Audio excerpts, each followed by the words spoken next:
Hello and welcome. एक बार फिर से आप सभी का स्वागत है कंचन की कक्षा में। आज हम अपनी पॉलिटी की क्लास का पार्ट 3 पढ़ेंगे। ठीक है, इससे पहले जो हमारे पार्ट 1 और पार्ट 2 थे, आपने उनमें देखा होगा कि किस तरह से रेगुलेटिंग एक्ट 1773 से भारत स्वतंत्रता अधिनियम 1947 तक के हमने सारे जो इसके वो थे एक्ट थे, अधिनियम थे, उनके बारे में पढ़ा। जहाँ हमें पता चलता है कि 1947 का जब एक्ट आता है, भारत स्वतंत्रता अधिनियम, तो माउंटबेटन योजना के आधार पर यहाँ पर क्या होता है, दो डोमिनियन की स्थापना या गठन किया जाता है। एक होता है हमारा भारत और दूसरा होता है हमारा पाकिस्तान। ठीक है, तो और उसी में यहाँ पे हमारे पृथक संविधान सभा का निर्माण का गठन की प्रक्रिया शुरू हो चुकी थी। ठीक है, तो अब हम यहाँ पे देखते हैं कि आज का हमारा जो टॉपिक है वो है पहले कि भारतीय संविधान सभा। ठीक है, हमारा पहला टॉपिक है भारतीय संविधान सभा। ठीक है, अब देखिए सबसे पहले यहाँ पे एक बात आती है कि सर्वप्रथम संविधान सभा की मांग कब की गई थी, तो वो की गई थी 1934 में स्वराज पार्टी द्वारा। ठीक है, अगर हम बात करते हैं कि संविधान सभा का गठन कब किया गया था, तो 1946 जुलाई 1946 द्वारा। ठीक है, किस योजना के अंतर्गत किया गया था? कैबिनेट मिशन योजना के अंतर्गत इसे किया गया था। ठीक है, बहुत इंपॉर्टेंट क्वेश्चन है।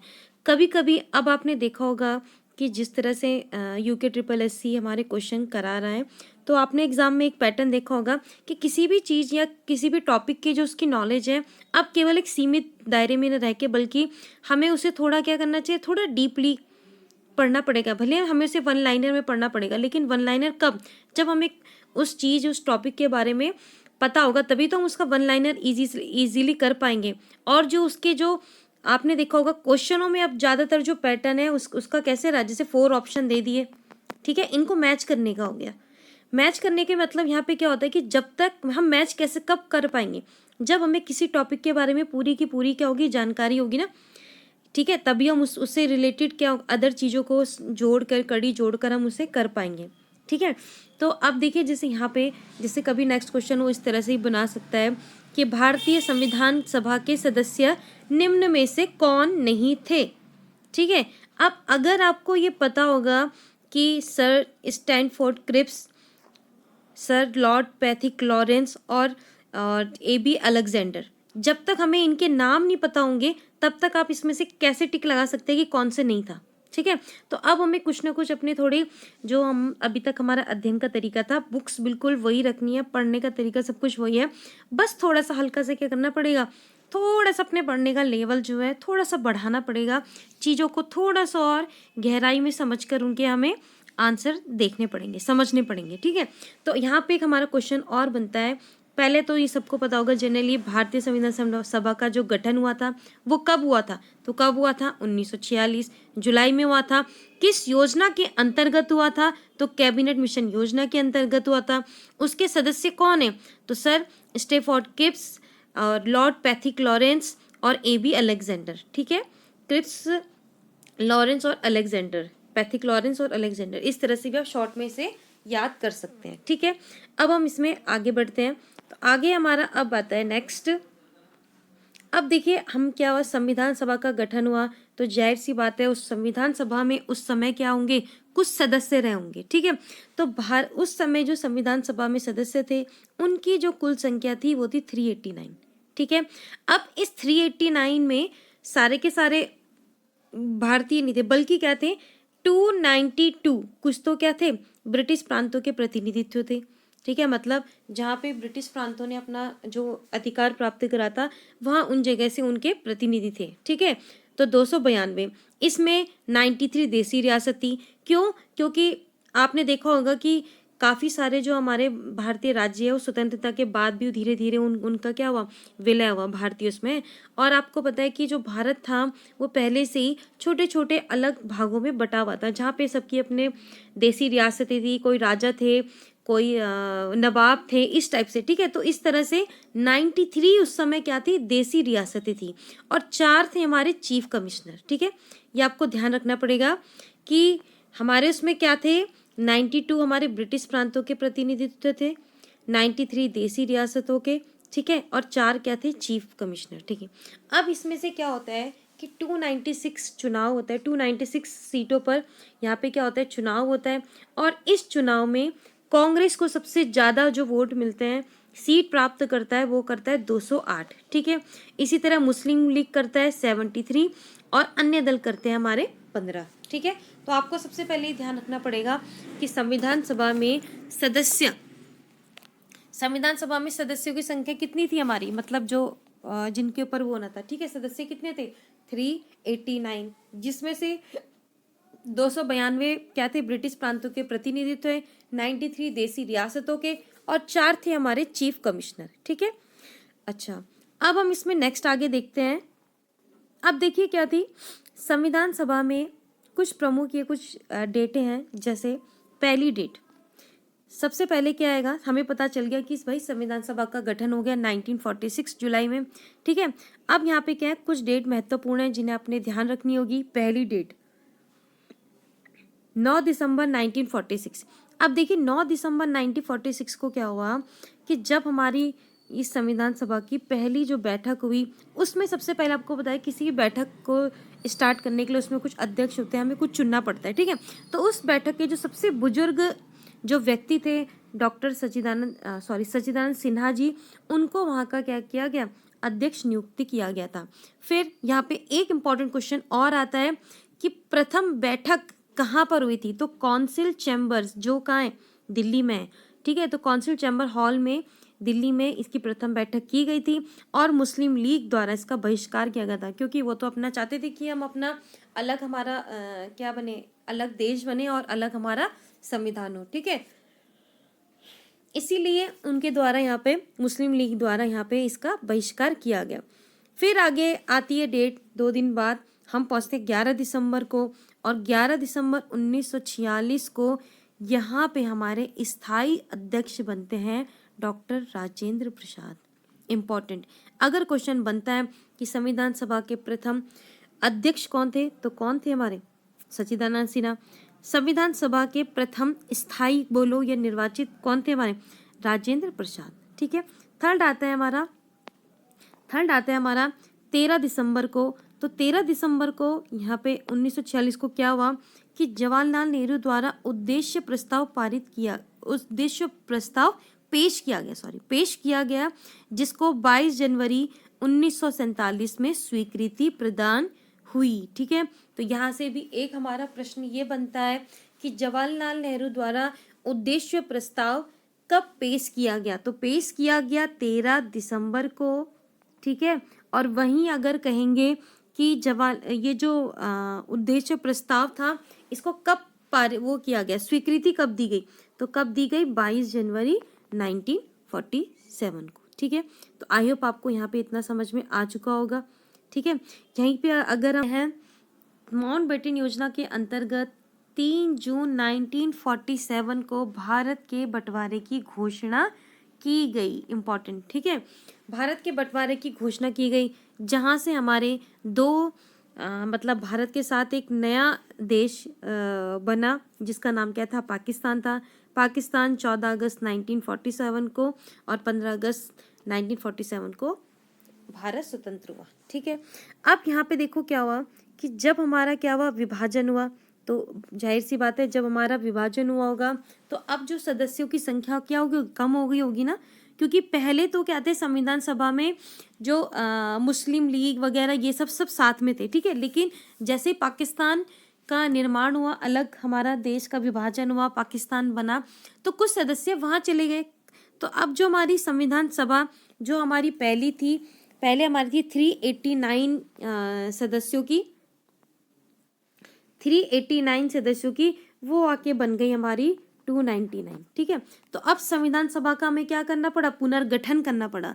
तो पुनर्गठन की जो डेट है मोस्ट इम्पॉर्टेंट है, कब है, 31 अक्टूबर 1947, इसे याद कर लीजिएगा। ठीक है, 31 अक्टूबर 1947 को संविधान सभा का पुनर्गठन किया गया। ठीक है, अब इसमें देखिए सदस्यों की जो संख्या थी वो क्या होगी, सदस्यों की जो संख्या थी वो अब कितनी हो गई, 299 हो गई। ठीक है, सदस्यों की जो संख्या हो गई अब 299 हो गई। यहाँ पे जो हमारे प्रांतीय सदस्य हैं उनकी जो संख्या हो गई वो 229 हो गई और देसी रियासत कितने हो गए 70 हो गए। ठीक है, जो देसी रियासत पहले कितने थे 93 थे, अब उनकी संख्या कितनी हो गई 70 हो गई। ठीक है, आई होप आपको इतना समझ में आ चुका होगा। अब हम आगे बढ़ते हैं, इनसे कुछ इंपॉर्टेंट क्वेश्चन भी हैं वन लाइनर के। उसमें क्वेश्चन आता है कि B.R. अम्बेडकर द्वारा भारतीय संविधान सभा का मसौदा तैयार किया गया। ठीक है, पहला यहाँ पे वन लाइनर ये है कि B.R. किसके द्वारा भारतीय मसौदा तैयार किया गया, तो किसके द्वारा किया गया B.R. अम्बेडकर जी द्वारा। ठीक है, भारतीय संविधान कब तैयार हुआ, तो बन के तैयार कब हो गया था 26 नवंबर 1949। इसीलिए आपको पता होगा कि 26 नवंबर को हम क्या बनाते हैं संविधान दिवस, और लागू कब हुआ 26 जनवरी 1950 को। यहीं अगर हम बात करते हैं कि भारतीय संविधान के निर्माण में लगा समय कितना था, तो 2 वर्ष 11 माह 18 दिन थे। बहस टोटल कितने दिन चली, तो बहस चली हमारी 114 दिन। ठीक है, इसमें एक और इम्पॉर्टेंट क्वेश्चन आते हैं कि भारतीय संविधान के जो अधिवेशन हुए कितने हुए, तो अधिवेशनों की संख्या 12, वाचन है हमारे 3 और बैठक है 105। ठीक है, अधिवेशन कितने हुए हमारे 12, वाचन 3, बैठक 105। अब जब संविधान सभा बना तो उसमें हस्ताक्षर करने वालों की जो संख्या थी वो कितनी थी 284, 284। 299 सदस्यों में से 284 सदस्यों ने उसमें हस्ताक्षर करे। ठीक है, वहीं हम बात करते हैं उस समय इसमें 22 भाग थे, 395 अनुसूचियां थी, सॉरी अनुच्छेद थे, और 8 क्या थी हमारे अनुसूची थी। वर्तमान में भाग भी हमारे 22 हैं, 395 अनुच्छेद है, लेकिन अनुसूचियों की जो संख्या हो गई वो अब बढ़कर कितनी हो गई 12 हो गई। ठीक है, और बाकी इन्हीं अनुच्छेदों में हम उसका फर्स्ट डे सेकेंड डे इस टाइप से करके हम अनुच्छेदों को बढ़ाते हैं। ठीक है, तो आई होप आपको यहाँ तक समझ में आ चुका होगा। अब हम इससे आगे यहाँ पे बढ़ते हैं। अब आपने देखा होगा कि जब भारतीय संविधान का जो निर्माण हुआ तो भारतीय संविधान के निर्माण में संविधान से संबंधित कुछ हमें समितियों का निर्माण करना पड़ा। ठीक है, अब संविधान के संचालन के लिए कुछ समितियां होंगी ना। अब एक ही जो व्यक्ति होगा वो सारी चीज़ तो नहीं देखेगा कुछ भी करने के लिए, तो क्या करा संविधान के निर्माण के लिए अलग अलग समितियां बनाई गई कि भाई तुम ये देखो, तुम ये देखो, तुम ये देखो, तुम इस चीज़ पे ध्यान बनाई गई जो बहुत इंपॉर्टेंट है यार, प्रीवियस ईयर के एग्जामों में काफ़ी बार पूछी भी गई है, तो आप इन्हें देखेंगे हम। तो पहली है हमारी संघ संविधान समिति। ठीक है, तो अब देखो संघ संविधान समिति का जो अध्यक्ष थे वो हमारे थे पंडित जवाहरलाल नेहरू। ठीक है, इसी में अगर हम बात करते हैं नियम समिति, तो नियम समिति कौन थे डॉक्टर राजेंद्र प्रसाद। ठीक है, अब आप देखिए एक चीज़ आप जैसे इसे ट्रिक से भी याद कर सकते हैं कि हमें पता था कि डॉक्टर राजेंद्र प्रसाद क्या थे संविधान सभा के स्थायी अध्यक्ष थे। तो जो अध्यक्ष होगा, अध्यक्ष माने जैसे हम कोई क्लास होगी तो क्लास में क्या हो गया कोई मॉनिटर हो गया या कोई टीचर हो गया, तो अब जो मॉनिटर या टीचर जो होते हैं, सॉरी जो मॉनिटर बोलेंगे, तो मॉनिटर क्या होता है रूल बनाते हैं ना, कोई बच्चा बात नहीं करेगा, ये नहीं करेगा, इस टाइप से कुछ रूल बनते हैं। ठीक है, तो ऐसे ही हमें याद कर लेंगे कि डॉक्टर राजेंद्र प्रसाद क्या थे अध्यक्ष थे, यानी हेड थे या प्रिंसिपल थे किसी स्कूल के। ठीक है, इस तरह से याद करके तो उन्होंने कुछ लॉ बनाए थे, नहीं नियम बनाए थे। तो यहाँ से अब याद कर लीजिएगा कि नियम समिति किसके द्वारा बनी गई, डॉक्टर राजेंद्र प्रसाद उसके अध्यक्ष थे। ठीक है, नेक्स्ट अगर हम बात करें संचालन, अब देखो जो अध्यक्ष होगा वही तो किसी का संचालन करेगा ना। अध्यक्ष जो महोदय होंगे जो बोलेंगे कि भाई सभा शुरू करो तो सभा शुरू हो जाएगी, वो कहेंगे कि भाई सभा आज की समाप्त तो समाप्त हो गई। मतलब पूरा जो संचालन का जो दारोमदार रहेगा, पूरा जो कार्यभार रहेगा वो किस पे रहेगा, हमारे अध्यक्ष महोदय पे रहेगा। और हमारे जो स्थायी अध्यक्ष कौन थे उस समय, डॉक्टर राजेंद्र प्रसाद थे। तो इसीलिए यहाँ की संचालन समिति के जो अध्यक्ष थे वो थे डॉक्टर राजेंद्र प्रसाद। ठीक है, तो आई होप आपको ये दो चीज़ याद हो चुकी होंगी। ठीक है, नेक्स्ट हमारा आता है प्रारूप समिति। ये तो हमने बहुत इंपॉर्टेंट समिति है। ठीक है, या इसे हम क्या करेंगे पांडुलिखन समिति कहेंगे, जो जिसके जो अध्यक्ष थे डॉक्टर भीमराव अंबेडकर जी थे। ठीक है, तो आप एक चीज़ देखना कि जो प्रारूप समिति है उनके जो अध्यक्ष थे वो कौन थे हमारे भीमराव अंबेडकर जी थे। ठीक है, अब देखिए इससे कुछ छोटे छोटे, क्योंकि बहुत ही इंपॉर्टेंट जो समिति है ड्राफ्ट समिति, तो इससे इंपॉर्टेंट कुछ एक दो क्वेश्चन आते हैं। पहला जैसे पूछ लिया कि प्रारूप समिति का गठन कब किया गया, तो प्रारूप समिति का गठन किया गया 29 अगस्त 1947 को। इम्पॉर्टेंट डेट याद कर दीजिए, इसके सदस्यों की संख्या कितनी थी? 6 + 1 7, मतलब एक तो हमारे अध्यक्ष होंगे जो डॉक्टर भीमराव अंबेडकर जी थे, और प्लस उसमें क्या थे, 6 अन्य सदस्य थे। तो टोटल कितने हो गए हमारे? 7 हो गए। अब ये जो एक अध्यक्ष थे, अब इनके बारे में जो नेक्स्ट जो हमारे 6 थे, हमें उनके नाम भी थोड़े थोड़े ध्यान में रहने चाहिए, क्योंकि अब बताने की बार बार जरूरत नहीं पड़ेगी, क्योंकि आपने आयोग का जो पैटर्न है वो देख ही लिया होगा। ठीक है, तो क्वेश्चनों को देखिए, क्योंकि सभी बच्चे बहुत ही आजकल के टाइम में सभी बहुत ही ज्ञानवान बुद्धिमान बच्चे हमारे यहाँ पे हैं जो सब तैयारी कर रहे हैं। ठीक है, तो अब एग्जामिनर को भी कुछ इस तरह से क्वेश्चन बनाने पड़ेंगे कि ताकि जो पेपर का लेवल है थोड़ा ठीक ठाक रहे। ठीक है, और अच्छे जो पढ़ने वाले बच्चे हैं जो थोड़ा और डीप स्टडी कर रहे हैं, उनमें से मतलब क्रैक उनका जल्दी हो सके। ठीक है, वैसे सभी बच्चे मेहनत कर रहे हैं, इसमें कोई दो राय नहीं है। ठीक है, तो अब देखिए इसमें नाम क्या क्या है। इसमें देखिए सबसे पहले देखिए क्या है, पहला नाम जो उसके अन्य सदस्य थे वो था, पहला थे गोपाल स्वामी अयंकर। ठीक है, दूसरे थे हमारे अल्लादी कृष्ण स्वामी अयंकर। तो आप तो देखिए गोपाल कृष्णा अयंकर इस टाइप से आप याद कर लीजिए। ठीक है, गोपाल स्वामी कृष्ण स्वामी अयंगर। ठीक है, ये थे हमारे। ठीक है, नेक्स्ट थे हमारे के.एम. मुंशी।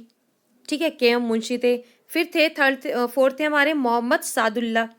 ठीक है, नेक्स्ट थे हमारे बी.एल. मित्रा, और लास्ट थे हमारे डी.पी. खेतान।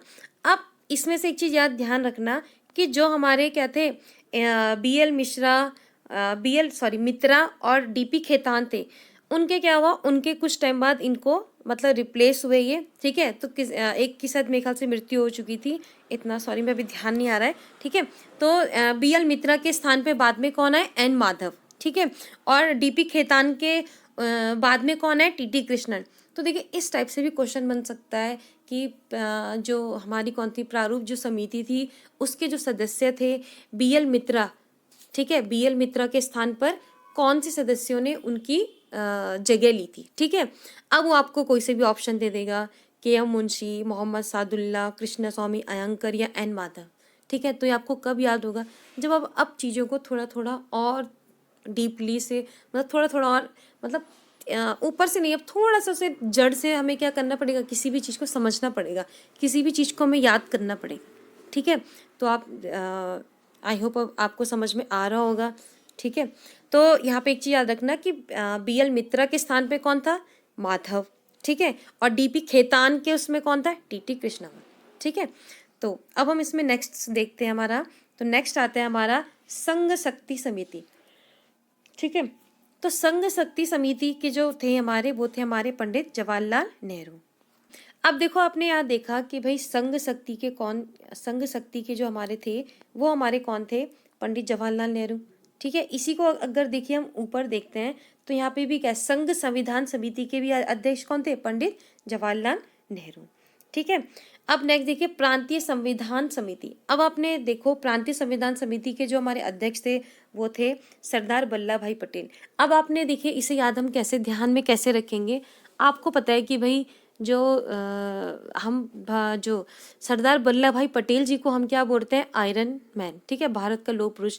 उन्होंने क्या करा था भारत की में मतलब अखिल भारत बनाने के लिए उनका काफ़ी योगदान था। उन्होंने काफ़ी देसी रियासत और अन्य राज्यों को मिला के मतलब हस्ताक्षर करा के, ठीक है, उन्हें क्या करा था? भारत में विलय करवाया था। ठीक है, तो मतलब अलग अलग प्रांत हम इस तरह से याद कर सकते हैं, प्रांतों को या रियासतों को मिला के। तो प्रांतीय संविधान जो समिति है, ठीक है, उसको उसके जो अध्यक्ष थे वो कौन थे? सरदार वल्लभ भाई पटेल। ठीक है, तो इस तरह से भी आप इन्हें ध्यान रख सकते हैं। अगर हम नेक्स्ट बात करते हैं,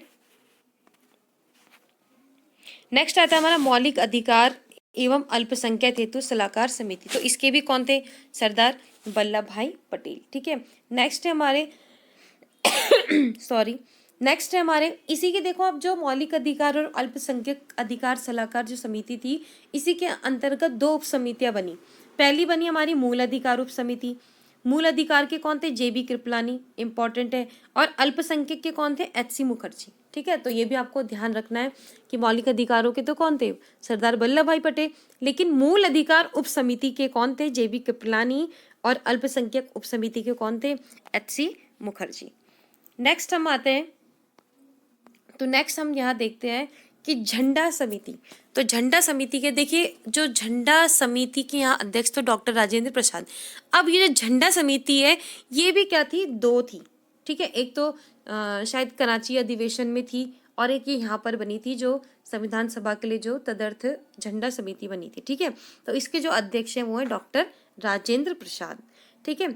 अब हम नेक्स्ट, तो इसके जो वो थे अध्यक्ष थे वो कौन थे, के.एम. मुंशी, ठीक है, कार्य संचालन संबंधी जो समिति थी। नेक्स्ट आते हैं हमारा कार्य संचालन समिति संबंधी समिति के जो अध्यक्ष थे वो कहते हैं के.एम. मुंशी।